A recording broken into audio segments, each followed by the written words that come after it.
Hello everyone, I hope you're having a wonderful day. Today, we're about to witness one of the most intense chapters yet. Just when the CEO earned the village's trust by saving their entire strawberry business, a ruthless gang struck back under the cover of darkness, destroying the fields that held everyone's hopes for the future. Can the CEO stop them before they destroy everything he and Tieu Lac have fought so hard to build? Or is this only the beginning of an even more dangerous nightmare?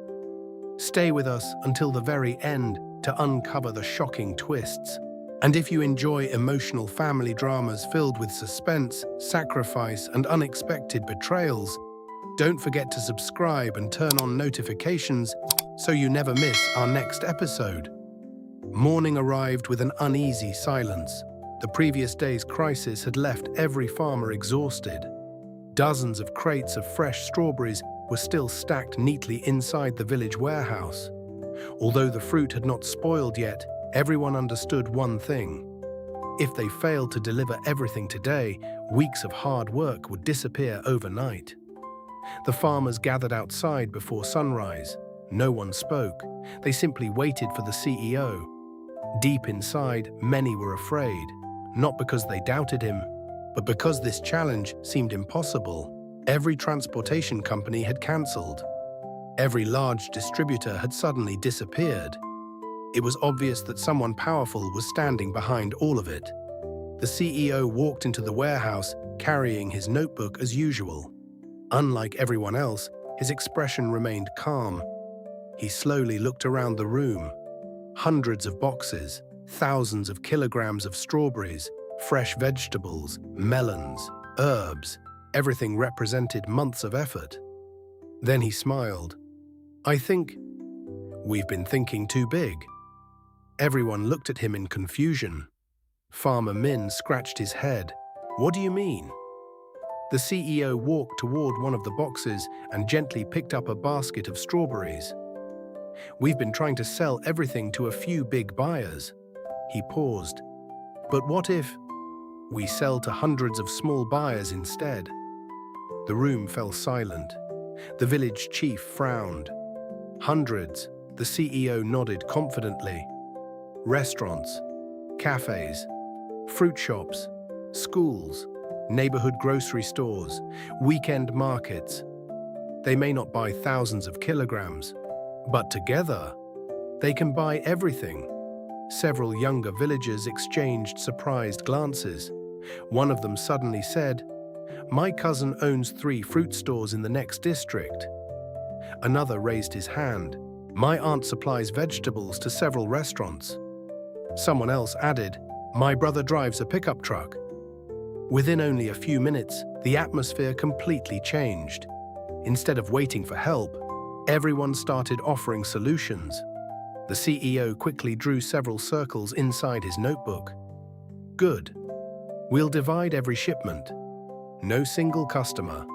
No single truck. If one route fails, the others continue." The village chief slowly smiled. "So that's your plan?" The CEO nodded. "They can block one road, but they can't block every road." Excitement quickly spread. The warehouse suddenly became full of energy. Instead of loading one large truck, they created dozens of smaller deliveries. Small pickup trucks, family vans, motorcycles with insulated containers, even 3-wheel farm vehicles. Every available vehicle became part of the transportation network. Tieu Lac watched quietly as her husband organized everything. Only a few months ago, he had managed board meetings worth millions. Today, he was assigning strawberries to motorcycles, yet somehow, he looked happier than ever. She walked toward him. "You already knew what to do, didn't you?" He smiled. "Not exactly. I just remembered something." "What?" "When one door closes, sometimes, the village already has 100 windows." She couldn't help laughing. "You've really become a farmer." Before long, the first vehicles slowly left the village, not one after another, but in every direction. Some headed toward nearby towns, others drove into neighboring districts. Several motorcycles even carried strawberries directly to morning markets. No one route carried enough goods to destroy the entire shipment. It was simple, but brilliant. By late afternoon, good news began arriving. Every delivery had sold. Restaurants immediately placed repeat orders. Small grocery stores wanted weekly supplies. Several cafes even requested exclusive strawberry deliveries. The farmers could hardly believe it. Not only had they survived, they had discovered an even stronger business model. That evening, the warehouse was empty. Every single box had been sold. The villagers gathered beneath the old banyan tree. This time, not because of fear, but because of gratitude. Farmer Min stepped forward first. His rough hands trembled slightly. "I've farmed for 40 years. He looked toward the CEO. "No one ever taught us that small customers could become big opportunities." Another elderly woman wiped away tears. "My son wanted to leave the village forever. Today, he asked if he could come back, one after another." The villagers thanked him. Some bowed, others simply smiled through tears. The CEO looked embarrassed. "You don't have to thank me. We succeeded because everyone trusted each other." The village chief slowly raised his teacup. "To our future." Everyone followed. "To our future." The cheerful voices echoed across the fields. Even Tieu Lac's mother smiled proudly, watching her daughter, watching the CEO, watching the village slowly come back to life. She whispered quietly, "Maybe miracles really do exist." That night, after putting their daughter to sleep, Tieu Lac and the CEO sat together outside the house. The stars covered the sky. The cool breeze carried the sweet scent of strawberries. Tieu Lac rested her head on his shoulder. "You saved everyone today." He gently shook his head. "They saved themselves. I only helped them believe they could." She looked at him quietly. "When I first met you, I thought rich people only understood money." He laughed softly. "And now?" She smiled. "Now I know. The richest person isn't the one with the most money. It's the one who gives hope to others." The CEO didn't answer. He simply held her hand. Sometimes, silence spoke louder than words, far away. Inside an abandoned warehouse, the scar-faced gang leader angrily threw a newspaper across the table. On the front page, a small article praised the village's successful harvest. The headline read, "Small Village Outsmarts Distribution Crisis." His face darkened. They escaped again. One of his men lowered his head. "We blocked every transport company. They still found another way." The scar-faced man slowly clenched his fists. "If we can't stop the deliveries..." He looked toward a map of the village hanging on the wall. "We'll destroy the harvest itself." His finger slowly pointed toward the strawberry fields. "Without strawberries, there is no business. And without business, there is no hope." A cruel smile slowly appeared on his face. This time, the village woke before dawn the next morning. A light mist covered the strawberry fields, making every row of green leaves sparkle beneath the first rays of sunlight. For most people, it looked like another peaceful day. But for the CEO, something didn't feel right. He stood quietly outside the house, looking toward the distant fields. His instincts, sharpened from years of making high-stakes business decisions, told him that their enemies wouldn't give up so easily. People who had failed once rarely stopped. They simply changed their strategy. Tieu Lac walked outside carrying breakfast. "You've been staring at the fields for 10 minutes. He smiled faintly. "I'm thinking." "About the gang?" He nodded. "They didn't spend all that effort blocking our deliveries just to disappear. They'll come back. The question is, how?" After breakfast, the CEO called a meeting beneath the old banyan tree. Nearly every farming family attended. The villagers expected another discussion about shipments. Instead, the CEO surprised everyone. Starting today, we're protecting the farms. Several farmers exchanged confused looks. Farmer Min asked, "Protect them from what?" The CEO looked around. "From people who don't attack in daylight. They attack when no one is watching." Silence spread through the crowd. Everyone understood exactly who he meant. He drew another simple plan in his notebook. Instead of assigning deliveries, he assigned patrols. Every evening, groups of volunteers would take turns watching different sections of the village. The younger men would patrol the fields. The older villagers would keep watch near the entrances. Several women volunteered to stay connected by phone in case of emergencies. Even the village chief insisted on joining. The CEO smiled. "We're not looking for a fight. We're protecting what belongs to all of us." For the next few days, everything remained peaceful. Harvests continued. Orders increased. The small delivery system became more efficient each day. The villagers slowly relaxed. Some even joked that perhaps the gang had finally given up. But the CEO wasn't convinced. Every evening, he still walked through the fields before returning home, checking fences, looking for footprints, watching the roads, waiting. Then, on the fifth night, the dog suddenly began barking. Not one dog, every dog in the village. The CEO opened his eyes instantly. Something was wrong. He quietly grabbed a flashlight and hurried outside. At the same moment, two young farmers came running toward him. "Someone's in the fields!" Without wasting another second, the CEO ran. Several villagers followed close behind. The only sounds were hurried footsteps and barking dogs. As they reached the strawberry farm, the flashlight beams swept across the rows. At first, nothing. Then, movement. 3 dark figures jumped over the fence and began running toward the dirt road. "They're escaping," one farmer shouted. The CEO immediately chased after them, although he had never trained for this kind of pursuit. Adrenaline pushed him forward.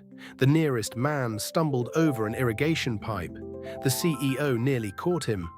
But another gang member suddenly threw a wooden crate into his path. He barely avoided falling. Those few seconds were enough. The 3 men disappeared into the darkness on motorcycles waiting nearby. Within moments, the engines faded into the distance, breathing heavily. The CEO stood still. He hadn't caught them, but something felt wrong. He slowly turned back toward the fields. His heart suddenly sank. Flashlights revealed the damage. Dozens of strawberry plants had been ripped from the ground. Several irrigation hoses had been slashed. Young fruit lay scattered across the muddy soil. Some rows had been trampled completely flat. The farmers arrived one after another. No one spoke. Many simply stared in disbelief. Farmer Min slowly knelt beside one damaged plant. He gently picked it up with shaking hands. "This plant, I've cared for it since winter." His voice broke. "They destroyed it in minutes." Nearby, an elderly woman quietly wiped away tears. Young seedlings that had taken months to grow were gone. Not because of disease, not because of weather, but because someone wanted to destroy their future. Tieu Lac arrived carrying a lantern. When she saw the ruined field, she covered her mouth. The sight reminded her of the past, the same cruelty, the same helplessness. She slowly looked toward the CEO. He stood silently in the middle of the damaged rows. His fists were tightly clenched, not because of anger alone, because he knew exactly what those plants represented. Every broken stem was another family's income. Every destroyed row was another child's future. The village chief walked beside him. "What do we do now?" Everyone turned toward the CEO, waiting, hoping, trusting him once again. He took a deep breath before answering. "We replant." Some villagers looked surprised. "So soon?" He nodded firmly. We don't give them what they want. If we stop, they win. If we plant again, they lose. His calm voice slowly restored everyone's confidence. The next morning, before sunrise, the entire village gathered in the damaged field. No one had asked them to come. They simply arrived. Some carried new seedlings. Others brought farming tools. Children helped carry water. Even elderly villagers insisted on planting alongside everyone else. The CEO smiled as he looked around. The gang had destroyed one field. Instead, they had united an entire village. Work continued from morning until evening. By sunset, most of the damaged rows had already been replanted. It wasn't perfect. The financial loss was real, but hope had returned. And this time, it seemed even stronger than before, far away. Inside the abandoned warehouse, the scar-faced gang leader received a phone call. "Boss, we damaged the fields, but the villagers replanted everything in one day." The scar-faced man remained silent. Then, he slowly smiled. "So, they're stronger than I expected." He looked toward another file lying on his desk. It contained photographs, not of the fields, not of the village, but of the CEO's family, Tieu Lac, their little daughter, even Tieu Lac's elderly mother. His smile slowly disappeared. "If breaking their business doesn't work," he whispered coldly, "then maybe we break their hearts." At that exact moment, back in the village, the CEO tucked his daughter into bed.